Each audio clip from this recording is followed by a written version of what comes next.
Hey guys, welcome to Entertainment Talk Nation. This is Rob.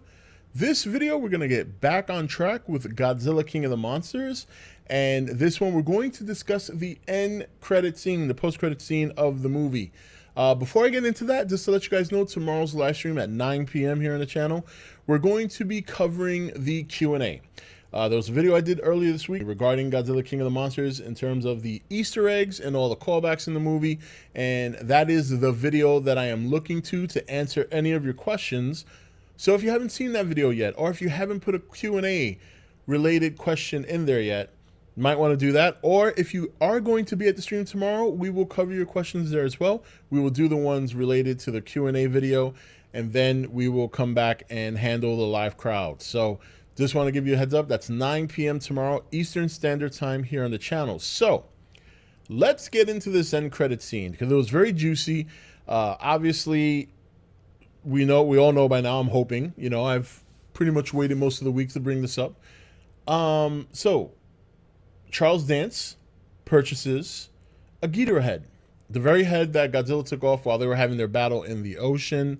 And that it seems to be the head that he bought, because we do know at the end of the movie, Godzilla incinerated Ghidorah for the most part. And then, of course, Ghidorah grew back the one head he did lose when he came out of the water. Now, first things first, everybody seems to think, or at least I believe that they do want to give the impression that it's going to be Mecha King Ghidorah. And I think it's personally smoke and mirrors myself. When you look back at Mecha King Ghidorah and Godzilla vs. King Ghidorah, a good portion of his body maintains, and only certain parts are mecha. You know what I mean? Only certain parts are robotic, but a good portion of his body maintained. They only have one portion of the head, so I don't think it's going to be Mecha King Ghidorah. There's just not enough there to make a Mecha King Ghidorah. But I do believe that he's going to be using it to tamper with the DNA. And a lot of people believe that this could be one of the more common, popular opinions I'm hearing is Bagan, which, I understand, I guess, according to the video game, he was put together using the DNA of Ghidorah and Godzilla. But I don't think it's Bagan. There's just not enough lore behind Bagan outside of that game, and he's just not familiar at all. At least these three monsters were selected because there's a certain sense of, familiarity with these monsters in the United States because they showed up so much during the 60s and the 70s and the 80s when these movies were constantly rerun. Bagan has never been seen once outside of that game. He was an idea as a villain in two movies, one movie against Mothra and I believe a different movie against Godzilla. And then from there, at that point forward, we never saw him. Now, who knows? We might see him in the Toho universe when they start doing their own films, because there seems to be some sort of weird well, I don't know how popular it is. It seems to be very popular amongst a very small group of the community, but we'll see. So I don't think it's Bagan. I do think it's going to be either a new monster. I think it could possibly be Destroyer. It really depends how far they're going to take this movie, because as of right now, we do know the box office is not that great.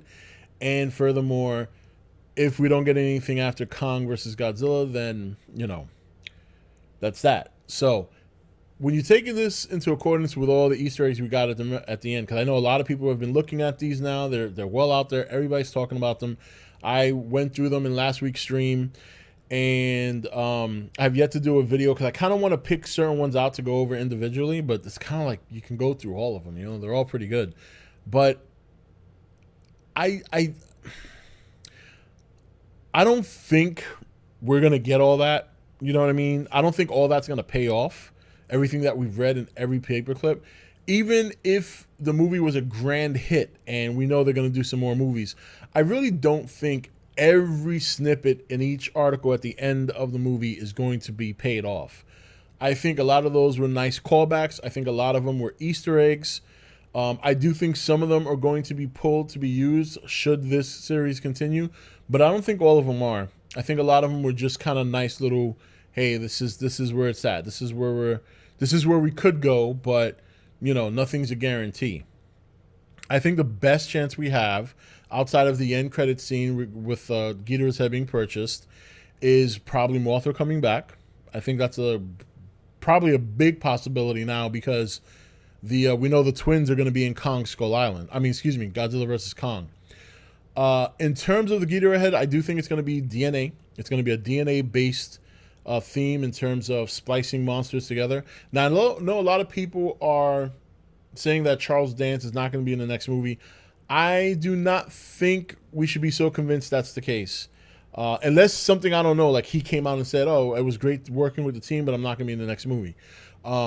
We do know that they tend to announce cast very last minute. They play things to the chest. Nobody had any clue that Joe Morton was going to be in the movie until you saw the movie. So even though it's not stated right now that Charles Dance is going to be in Godzilla vs. Kong, do not be surprised if he pops up when you actually see the movie, or that as we get closer to the movie, it becomes confirmed that he's in it. So I don't think that's a card that's been played yet. It wouldn't make sense for me to have... It doesn't make sense for me for him to show up in the end credit scene and not play a part in the next movie, especially when they're teasing about what's going on in Skull Island, all the military surrounding Skull Island, all the monsters converging on Skull Island, knowing that Godzilla is going to fight Kong next movie. Everything, there's certain parts of the ending of this movie, when you take into account the end credit as well as the article clippings, that are geared for Godzilla vs. Kong. So it would be unusual for him not to be in the movie. Of course, we don't know yet. There's no guarantees. But, well, I think that's something that we're not going to find out till much later. That's just my opinion.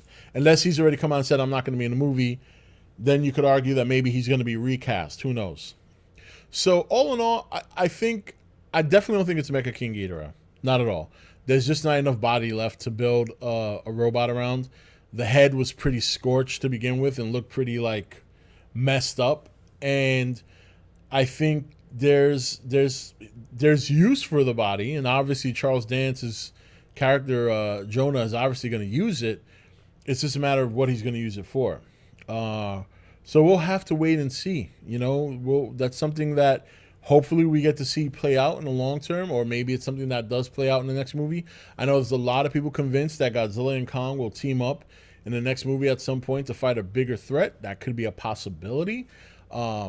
You know, I kind of hope it's not. I kind of wanted to focus on them both, but who knows? You know, who knows? We'll find out something. Now, one thing I want to mention before I go for this video is also Warner Brothers is not going to be having a panel at Comic-Con this year that's going to be talking about a lot of their movies, including Godzilla vs. Kong. So it looks like even if there is a trailer release, it's not going to be released at Comic-Con.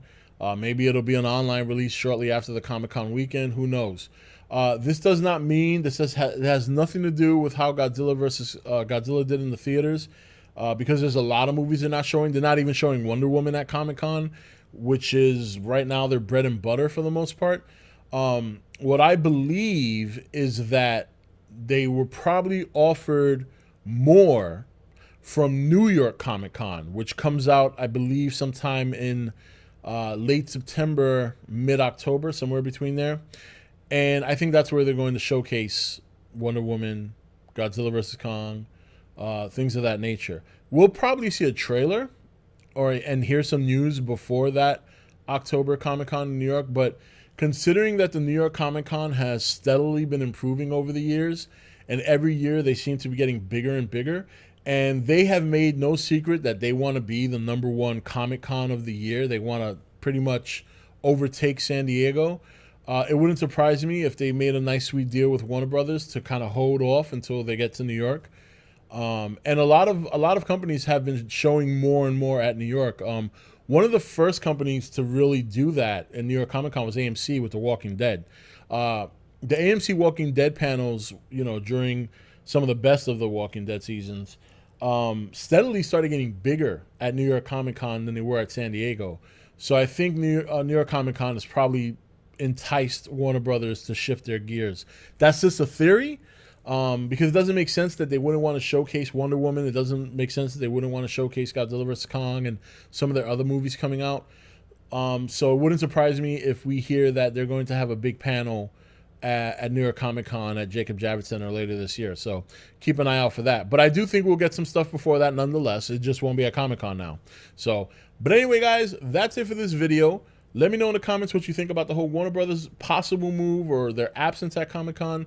Let me know what you think about the potential meaning of the end credit scene for Godzilla King of the Monsters. I've shared mine. I think it's going to be using Ghidorah's DNA to create something we're either familiar with or something that's brand new.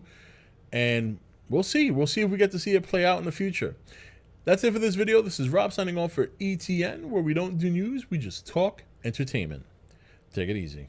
Thank you for watching E.T.N. Click here to watch more content. Don't forget to leave a comment. Also, make sure you like and share this video. If you want to know when the next video is up, click the notification bell next to the subscribe button. And most of all, make sure to click that subscribe button for regular content.